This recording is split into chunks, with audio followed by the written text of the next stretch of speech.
Бисмиллахир-рахманир-рахим. Аса қамқор ерекше мейірімді болған Алланың атымен бастаймын. Ассаламу алейкум, құрметті көрермен. Бүгін саңлақ сахабалардың бірі болған Хазіреті Осман ибн Аффан жайында бірер сөз қозғамақпыз. Бұл сахаба, Алла оған разы болсын, исламнан алдын да, ислам келгеннен кейін де саудамен айналысып, мол байлыққа кенелген бай сахабалардың бірі болады. Қол ашық, өте жомарт жан болған. Тіпті мұсылмандардың әскерін жабдықтауда, жауға қарсы әскер дайындағанда да бірнеше рет мұсылман әскерін қару-жарақпен жабдықтаған, ат көлікпен жабдықтау ісіне де бірнеше рет бар шығынды өзі көтеріп атсалысқан болатын. Қысылтаяң сәттерде қол ұшын созған ардақты сахабаға разы болған пайғамбарымыз тіпті былай деп дұға жасаған Осман ибн Аффанға, Алла оған разы болсын. Бүгіннен бастап Османға істеген істері ақыретте зиян тигізбейді. Уа жаратқан ием, Османға разы бол. Расында мен оған разымын деп батасын берген еді.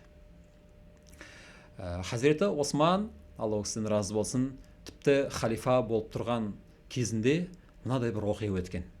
Соңдай бір қуаншылық жайлаған уақыт болады. Жаңбыр жаумайды, егін шықпайды, халық аштықпенен сыналады. Сол кезде қарамағындағы мұсылман үмметі, мұсылман халқы халифаға келіп көмек сұрайды. Сол кезде Осман ибн Аффан халықты сабырға шақырып, міндетті түрде Құдай Тағала тарапынан жәрдем келетінін айтқан. Күндердің бір күні үстіне азық-түлік тиелген 1000 түйе келеді.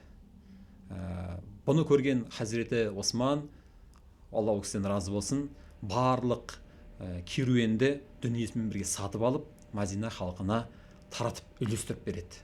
Тіпті сол Мәдина қаласында бұл көмекті алмаған отбасы да қалмайды. Міне осы оқиғадан көргеніміздей, құрметті көрермен, саңлақ сахабалар біздерге өмірінде осындай үлгі бола білген ерекше жандар. Олар ең бастысы ар тазалығын мұрат еткен. Мейірім мен ізгілік Алланың нығметі екенін қаперінен еш уақыт шығармаған.